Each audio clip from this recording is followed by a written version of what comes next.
No, the I think the last guy that they kind of represent in the movie American Sniper is Biggles. Ryan Job, nicknamed Biggles, who if you're in the military, if you're in the SEAL teams and you use a heavy weapon, the nickname for that weapon is a big pain in the ass weapon to carry. And the nickname for it is a pig. And you're actually a pig gunner if you carry that big Mark 48. Used to be an M60, now it's a Mark 48. They call that weapon a pig because you got to carry that pig. And now you're a pig gunner. And his nickname was Biggles, and he nicknamed his weapon Piggles. Biggles and Piggles. Just to think about the way they represented Ryan, and I don't remember all that well. Again, they had a special screening of American Sniper for us down here in Coronado. That's when I saw it. I saw it one time. And so I don't fully remember I definitely remembered how they represented Chris and Mark, obviously. But, Ryan, it didn't seem as significant of his role, so it was a little bit, they didn't make such a production out of Biggles. But obviously in doing that, they again shortchanged just a fabulous character and an incredibly funny and lively and warm human being that was an absolute treasure of a person. And so no one's gonna, if all you do is see the movie American Sniper, and even if we wrote an entire book about Biggles, you wouldn't be able to get across what any of these guys really brought to life. Yeah, he was a phenomenal guy, and I actually, some people talk to me. People have said to me before, like, hey, who's the greatest person you've ever met? I met some phenomenal people in my life, and I think my immediate reaction to that is Ryan Job. Ryan Job's the greatest person I ever met. I mean, he was, and it was actually, what's crazy is when I first met Ryan, when he joined our platoon, he got the nickname Biggles because he didn't exactly have the rippling six-pack. He was just a tough as nails guy that just would not quit no matter what, was determined to be a SEAL, but struggled with the runs, struggled with the swims, and got what we call the full benefit in our SEAL training with Buds, which is he got rolled back. He was no incredible athlete or physical specimen, especially when he showed up in Charlie Platoon and TU Bruiser. No doubt. He was not ready for the teams at that point. When Biggles got the Charlie Platoon, we rolled right out to the deserts of Southern California and got what we call land warfare training on. And that was that's really man camp. That's where, we talk about SEAL training and people think it's all about carrying logs around and boats and all that stuff that you see from. That's really just our initial screening process, what we call BUDS, basic on our demolition SEAL training. Going out and working together in a workup is really where the training to be a SEAL, to be a teammate, to work as a unit happens. And so our whole task unit, from Jocko all the way down to our lowest common denominator, the most junior ranking man, who happened to be Ryan Job. We went out to Southern California deserts and we shot weapons. We learned how to shoot, move, and communicate. And everything is difficult. It is, you're dragging down men, who are killed for training purposes over rocks and through cactus, and you're running and gunning, and it's hot and it's tiring and exhausting, and it's awesome. And it's the same training that's kept SEALs alive on the battlefield and enabled us to do things for a long time. And SEALs have been training there since Vietnam, in that particular place where we go and train there. And it's awesome. I love it out there. And when Biggles got out there, he was struggling. He was coming off of about, I'd say, 30 to 45 days of leave and easy living. He was. And he'd gone, after BUDS, where he'd had to make it through training, he had to be in shape. And now, one of the things some people struggle with when they get done with that training is now it's up to them. Now it's up to them to be in shape. Self-discipline. And some people have that self-discipline, and some people don't. And I certainly wasn't in peak physical condition after that. I struggle with that. But Biggles took that to a new level. And, when he came out there, all of a sudden we're handing him a 25-pound Mark 48 machine gun, which he named Biggles, as Jocko said. And he's got to carry this thing and carry the 600 to 800 rounds on him and move through the jagged rocks and sand and desert in 115-degree heat. And he was struggling. Anyone, even in the greatest of shape, that's challenging. But Ryan was really struggling to keep up on that.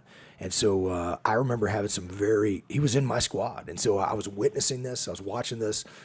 And we pulled him aside and said, hey, listen, if you want to be here, you better harden up. You got to harden up. The standard is here.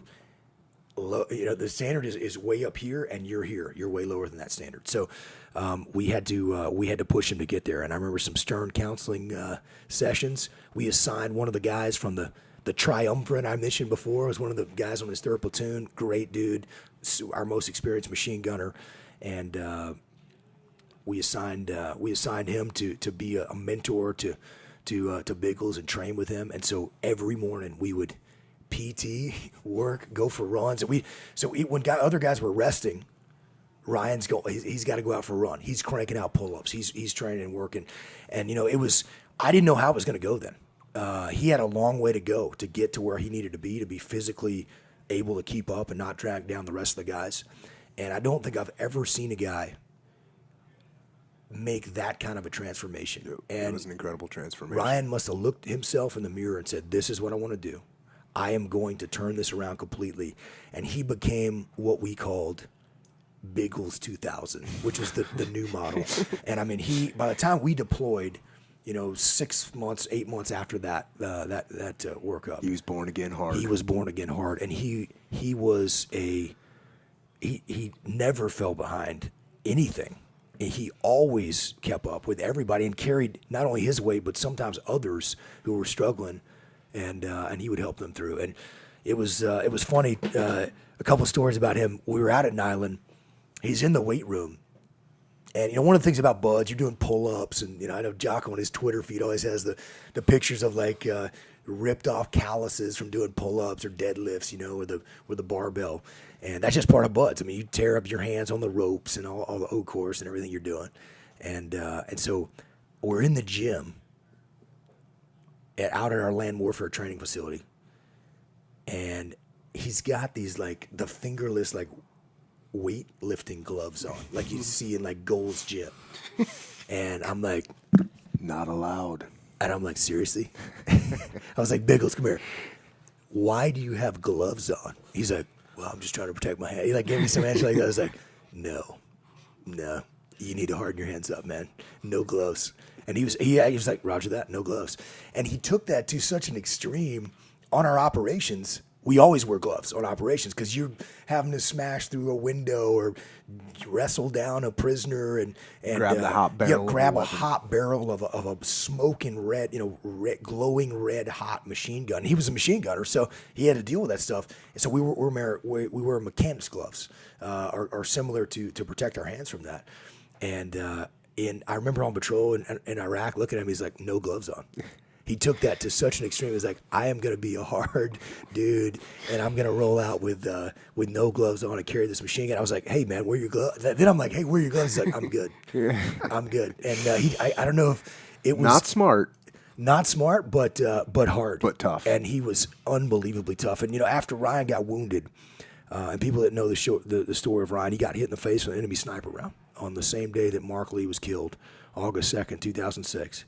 And we thought he was a dead man. When he got hit, the wound just looked so horrific. I just didn't think anybody could survive that, and yet he did. And I went over to grab his hand and said, "Hey, man, we're gonna get you out of here. Hang in there." And he like sat up and told me he was okay. I was like, it was unbelievable to see that. I mean, just how tough that guy was, and after that. We were waiting for about 3 weeks to see. He'd lost his right eye where he got hit. And we realized later that the only reason he didn't get killed is because he was disciplined, and he was on that machine gun. We were 2 hours into an operation. It was a brutally hot day, probably hitting 117-degree high in Ramadi. And he was on his weapon, looking down the sights, and the round that was aimed for his head had hit his weapon, hit the receiver on that machine gun, and deflected kind of back toward the right side of his face rather than taking his head off. And that's what saved his life, that discipline. But tragically, not only did he lose his right eye, but the shrapnel from that severed the optic nerve to his left eye, and he was left blind, completely blind from that. And it was devastating when I got the news from that. And yet when I talked to him on the phone, and he'd been intubated, so he had this kind of really hoarse voice. That's right. So, because they'd had him in an induced coma for a while. Yeah. I think it was a week or so, several days at least. It was a long time. And it seemed like forever. And so we're waiting to hear, his sight's going to come back, or he's going to, have his left eye. I mean, this is the difference between being, permanently disabled for the rest of his life, or just having a nuisance of not having, one eye. And when we got that word, it was just devastating. I mean, I'm talking to him on the phone, and in this hoarse voice, he's just telling me it's okay. And he's joking about wanting to get a parrot on his shoulder and an eye patch, so he could look like a pirate. And he's just a phenomenal guy. And I don't know that I ever had a conversation with Ryan from that day forward where we didn't laugh hysterically. I mean, he was the kind of guy that just looked at all the things he could still do in life, was not going to dwell on his disability, was not dwell on the fact that his eyesight had been taken from him in the prime of his life, and he just was a phenomenal guy. He showed me the true meaning of toughness, and he just was of selflessness. And it was phenomenal to be around him. I mean, he was just he was just such a funny guy. I was thinking about it when I was listening to an earlier podcast, and you were quoting from the book that I gave you about the time you gave me About Face. I think a few months after that, I gave you the War as I Knew It by General George S. Patton Jr. And I was thinking, Jocko had mentioned that we were watching Patton in Ramadi. And just to put that in perspective, we would project the film up onto the back wall of the camp. And literally, it's about a 20-foot high wall. Just on the other side of this wall is bad guys. I mean, we actually did a bunch of operations right outside that wall. So, I mean, so here we are, watching. We're all in PT gear, smoking cigars in our like workout, shorts and shirts, wearing flip-flops. And you have like these huge camel spiders run across your feet. You don't want to get bitten by those things. They're pretty nasty. But we watched that movie, Patton, and I remember in particular, Ryan was just so he thought it was so hilarious. There's a scene in the movie, which is a phenomenal movie. If you hadn't seen it, the George C. Scott movie is phenomenal. But there's a scene in the movie where Patton gets passed over for promotion, and one of his peers, Omar Bradley, who had actually been a subordinate to Patton, is getting promoted above Patton, and so it's obviously devastating. It's obviously crushing for Patton. And so one of his aides runs up to him, and he has the news, but Patton doesn't have the news yet. And he's like, "Sir, General, can I pour you a warm glass of milk? Can I draw you a bath?" And Ryan, for some reason, thought that was absolutely hilarious. And I remember on multiple operations, we'd come back, guys were smoked and tired, and Biggles would roll up to me and say, "Sir, can I pour you a warm glass of milk? Can I draw you a bath?" And just laugh hysterically. I was like, "Shut the hell up." But we had some good times. First of all, I remember talking to him on the phone when he came out of the induced coma. And again, like you, I'm thinking, what do you say, right? And of course, he just puts you at ease and just starts making jokes. And then he says to me, and he gets serious, and he says to me, "I want to come back."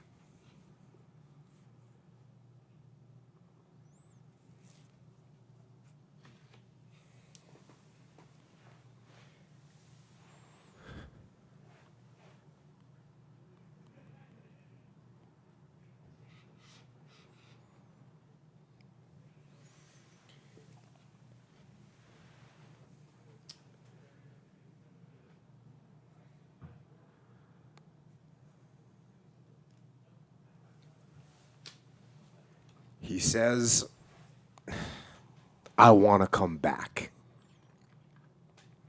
can I come back? And, I said to him, listen, just get healed up and you can come back. And he's like, Roger that. And he goes, don't worry. And I said, don't worry what? He said, don't worry. I can still shoot. And I said, okay. And he goes, and sir, I can smell them. I said, what? He goes, I can smell the enemy and I'll know where to shoot. And I said, all right, if you get healed up, I will bring you back over here. And unfortunately, he was in real rough shape. It wasn't like he was just blind. He had massive damage to his sinuses, to his face. And, we were home before he could even would have had a possibility of coming back. But he certainly would have. There's no doubt about it. And that was incredibly genuine, and that's just the kind of guy Ryan was. And what's amazing is, he went on to do so many things. And, he married his girlfriend at the time, who was a phenomenal lady, incredibly phenomenal lady. And he went back to school after he got out. He was medically retired. He graduated with a business degree and had a 4.0. I was like, Ryan, I think I had like a 2.83. Like, I got full eyesight, man. What in the world? And he just could not be kept down. And he went and climbed. He summited Mount Rainier, 14,000 plus foot mountain, completely blind. That's a difficult mountain. A lot of people get killed trying to climb that mountain. With the full use of their limbs and eyesight, and he went and did that. Great organization called Camp Patriot that helps wounded vets, and had taken him up on that climb. And he called me up and said, "Hey, Leif, we're going elk hunting." And it's something we talked about in Iraq, because Ryan was a big hunter, grew up in Washington State, and had gone hunting. I grew up in Texas, and I loved to hunt, and I'd gone up in Colorado and hunted up there, elk hunting. And so we talked about doing an elk hunt. And, now I thought, well, we can go, we can listen to the elk, and he can be, part of the hunt, but he can't, how can he actually shoot an animal? He can't actually do that anymore. And he said, it's like they got some kind of gadgetry for me, set up. He's like, I'm going to shoot an elk. And I was like, he's like, are you in? It was kind of like $100 hands. And I was like, I'm in. Absolutely. I'm in. And I think it was like my 10-year Naval Academy unit ago. I was like, cancel that. We're going hunting. So Ryan and I went up there with Camp Patriot. They had this crazy gadget set up on the scope of the weapon. And it was a camera, and it was, so you could looking through at the sights. And so we kind of had this. I was spotting for him, looking through the camera. We kind of got him situated, kind of told him when to hold. We kind of had like a ready fire terminology we came up with. And one thing about Ryan is that dude could shoot. And he struggled at Nyland originally keeping up, and with his physical fitness until he became Biggles 2000, and then was born again hard. But when we got to our shooting schools, we realized this guy could shoot. He was a great shot. And so when we were training with that rifle, we were on the range, and we're practicing to go on this elk hunt. I'm talking him in on the target. I realized right away, if we miss, it's my fault, because he's gonna right when I tell him to pull the trigger, he's hitting that target, and it's gonna be right wherever that crosshair is. So we kind of figured it out, and we went out and tracked this huge elk down that was donated by a great group of folks, and we went out. He shot a gigantic, world class elk. I think it was a beast. And he was. And then once we got it, we were cleaning the thing, and he wanted to got his hands in there elbow deep, and in the cleaning process, and just it was a phenomenal experience. And Ryan just could not be kept down. He focused on everything that he could still do, and it was some of the things I couldn't even explain. I remember when. He was living in the Phoenix area, and I went out to visit him, and we had gone out to breakfast, and we're driving back to his house. And he'd only moved there after he was blind, so he'd never been in this area before. And we're driving past, he's like, you just missed the turn. And I'm like, obviously I'm driving. He's blind. He's sitting in the passenger seat. I was like, what do you mean? How do you know that? He's like, you should have turned back there. And I was like, soon I was on my little smartphone. I mapped it out, and I was like, "You're exactly right. Like we had to do a U-turn, go back." I was like, I don't know. He had laid it out in his mind, just the grid system, and how long it took to go where, and it was phenomenal. And he taught me so much about just toughness and selflessness, and just the attitude of being able to overcome any challenge and be thankful for the blessings you've been given. And he was just an incredibly awesome warrior, teammate, and friend, and we miss him. I used to grapple with him, after he was blind, and he wrestled. He wrestled in high school, and so he had some scrap to him. And I remember, first of all, he used to have the tears that come out of that eye, so he'd be like constantly kind of wiping the eye, getting tears all over me. Then I'd be giving him a hard time about that, like, quit crying on me, baby.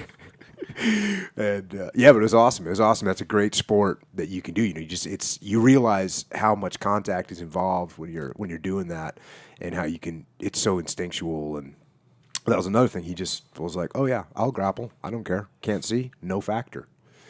And I always had to make him pay for the time when Chris, that was one of Chris Kyle's little scams that he played was. Well, let me tell that. That was because I had a good eyewitness to this scenario. So Jocko's our task unit commander, and he's a black belt in Brazilian Jiu-Jitsu, and everyone knows this because we're training at 5:00 every morning, and we're all showing up and doing Jiu-Jitsu, and choking each other out. You could always see you could tell who our task unit was because when you called a name of someone, we would turn our heads, would turn our entire shoulders at the same time because our necks were getting cranked on.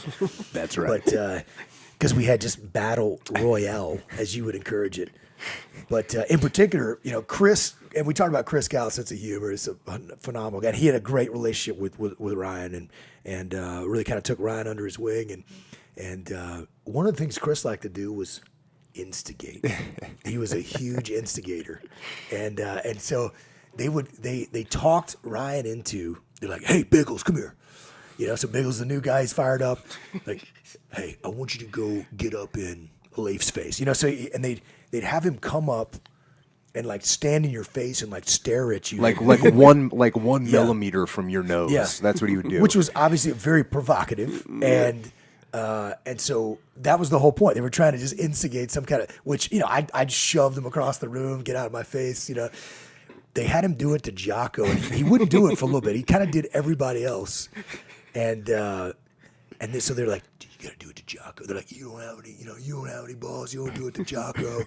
So finally, he's like, "I'm sick of these guys telling me." He's like, "I got to prove I'm a new guy." I mean, his manhood's on the line. I'm gonna go do it to Jocko, and he did it in a pretty public forum because we were planning. This is on our trip. We're actually practicing like urban assaults. So we're in this it's kind of a theater type setup, and guys are planning the mission. And I remember watching so they not only have they talked him into it. Jocko doesn't know this, but we all know it's coming. So everyone's watching this, and so all of a sudden Jocko like turns around. And so I think Chris or somebody says like, "Hey, Jocko." Jocko turns around and Biggles is standing like 1 millimeter from his face, giving him this like evil stare down, and Jocko just grabs him like, turns him around, gets his back within like in like half a second, and just throws a rear naked choke on him, and he. He had to go sleepy time, and he's like, "Yeah, so you got a rear naked choke on." You're like tapping. He's like tapping, and Jocko's like, "I don't accept taps." And so he goes to sleep. Jocko just kind of gently lays him down on the floor, and then we just just went on about our way.